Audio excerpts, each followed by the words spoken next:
Hello दोस्तों, welcome back to my YouTube channel. पिछली class में हमने सीखा था कि सेल का बिल कैसे बनाते हैं। आज हम लोग सीखने वाले हैं कि परचेज का बिल कैसे बनाते हैं। इससे पहले मैंने आपको जब सेल का बिल सिखाया था एक क्वेश्चन भी पुटअप किया था कि -1 स्टॉक पॉइंट क्यों आता है। चलिए जानते हैं उसके बारे में। लेकिन कुछ बच्चों ने कमेंट भी किए थे उसके बारे में, वो कमेंट बिल्कुल सही थे। आप देख सकते हैं ये स्क्रीन पर चल रहे हैं उनके कमेंट। इन्होंने बोला था कि सर हमारी कंपनी के अंदर प्रोडक्ट नहीं है।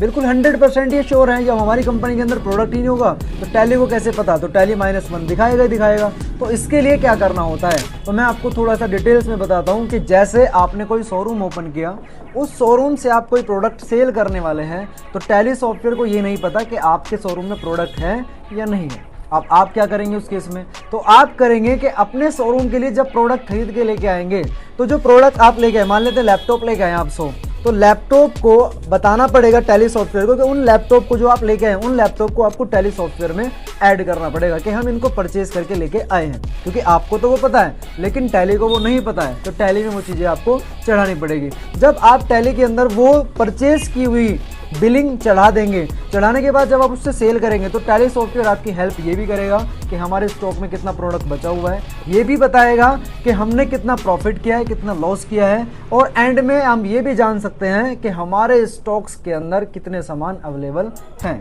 तो सारी की सारी इंफॉर्मेशन के लिए आपको क्या करना होता है, परचेज की एंट्री आनी चाहिए। तो उसको लिए चलते हैं लैपटॉप की स्क्रीन पर और डिटेल से सीखते हैं कि परचेज की एंट्री आप कैसे चढ़ाते हैं टैली के अंदर। लेकिन एक छोटा सा स्टार पॉइंट मैं ये बता देता हूँ, टैली का बिल किसी को दिया नहीं जाता है, वो केवल अपनी इंफॉर्मेशन के लिए होता है कि हमारे टैली सॉफ्टवेयर के अंदर इतने प्रोडक्ट अवेलेबल है। चलिए आते हैं लैपटॉप की स्क्रीन पर। स्क्रीन पर आने के बाद यहाँ पे आपको लिस्ट ऑफ सेलेक्टेड कंपनीज में आपको अपनी कंपनी दिख रही है। फर्स्ट क्लास के अंदर हमने ये सिखाया था कि टैली के अंदर कंपनी कैसे बनाते हैं। आज हम लोग सीख रहे हैं कि परचेज का बिल कैसे बनाते हैं। तो उसके लिए आप जाएंगे, राइट हैंड साइड में दिखेगा आपको अकाउंटिंग वाउचर, आप करेंगे एंटर बटन प्रेस। तो यहाँ पे आपको परचेज की एंट्री बनानी है। उसके लिए राइट हैंड साइड में आपको मिलेगा F9 यानी कि परचेज। परचेज की जो शॉर्टकट की होती है वो होती है F9।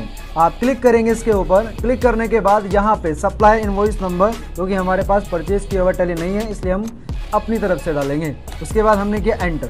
पार्टी अकाउंट नेम कि आप जो प्रोडक्ट खरीद के लेके आए हैं वो किस से लेके आए हैं, उसकी बनाएंगे यहाँ पर लेज़र। यू नो दैट कि लेज़र बनाने की शॉर्टकट की क्या होती है, Alt+C। तो चलिए प्रेस करते हैं Alt+C और यहाँ पर डालते हैं हमने परचेज किया है एक मयंक शोरूम करके है,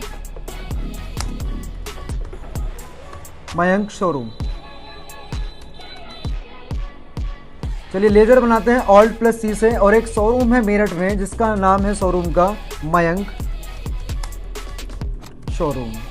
मैंने किया एंटर एंटर। इसकी जो लेज़र जाती है, अब लेज़र टैली को बताना पड़ेगा कि मयंक से आपने सामान खरीदा है, तो आपको उसकी लेज़र अंडर कवर करनी है किसके अंदर, जब आप किसी भी शोरूम से प्रोडक्ट खरीदते हैं तो उसके पास पैसा जाता है। अब जब पैसा जाता है किसी के पास में तो पैसा उसके पास क्रेडिट होता है, तो उसकी एंट्री आप चढ़ाएंगे किसमें, क्रेडिटर में। यानी कि टैली को ये बताएंगे कि मयंक कौन है, हमारा क्रेडिटर है। तो एंट्री चढ़ा दी हमने इसकी सनरी क्रेडिटर में। उसके बाद आप एंटर से इसको एक्सेप्ट करेंगे। एक्सेप्ट करने के बाद आप आ जाएंगे नीचे की तरफ, और यहाँ पे नीचे की तरफ क्या है, परचेज लेजर। तो परचेज की लेजर बनाने के लिए Alt+C करेंगे आप, और यहाँ पर डालेंगे परचेज। और परचेज किसके अंडर जाता है, परचेज अकाउंट के, क्योंकि हमने टैली को ये बताया कि हमने प्रोडक्ट परचेज किए हैं, तो परचेज अकाउंट में। एंटर से किया मैंने इसको एक्सेप्ट। एक्सेप्ट करने के बाद अब आपने क्या परचेज किया है, यहाँ पे आ रहा है नेम ऑफ आइटम। उसके लिए आप फिर से लेजर बनाएंगे Alt+C से। तो हम इसको बताएंगे कि हमने HP के लैपटॉप लिए हैं, और मैंने किया यहाँ पर एंटर एंटर एंटर। लैपटॉप की जो यूनिट वैल्यू होती है, जैसे मैंने सेल में बताया था कि जो भी प्रोडक्ट आप खरीद रहे हैं उसकी यूनिट वैल्यू होती है, तो लैपटॉप की यूनिट वैल्यू किसमें होती है, इसमें। उसकी भी लेजर बनाएंगे Alt+C से, और यहाँ पे लिखेंगे TCS। एंटर से करेंगे इसको आप एक्सेप्ट। एक्सेप्ट करने के बाद आप कितने लैपटॉप ले रहे हैं, क्वान्टिटी डालेंगे 10। एक लैपटॉप जो हमें पड़ा है वो पड़ा है 15,000 का। उसके बाद एंटर से करेंगे हम इसको एक्सेप्ट। एंटर से सभी टर्म एक्सेप्ट करने के बाद आपका जो बिल होगा वो जनरेट हो जाएगा। अब बिल को देखने के लिए मैंने आपको क्या बताया था, डबल एस्केप बटन यानी कि वापस जाएंगे आप, डबल D बटन यानी कि अपने डे बुक में जाएंगे। एक D से आप जाते हैं डिस्प्ले मेन्यू में, ये राइट हैंड साइड पे ये रहा। उसके बाद एक D से जाते हैं आप डे बुक में, और एंटर से कर लेंगे इसको ओपन। प्रिंट आउट निकालना चाहते हैं तो आप करेंगे Alt+P और कर देंगे आप एंटर से इसको सेव, क्योंकि परमिशन मांगता है टैली आपसे कि आप इसको सेव करें। तो मैंने किया इसको मयंक के नाम से सेव, डेस्कटॉप पे किया सेव। और ये रहा आपका बिल, आप देख सकते हैं। आपको प्रिंट आउट निकालना है तो आप प्रिंट आउट निकाल सकते हैं। ये रहा आपका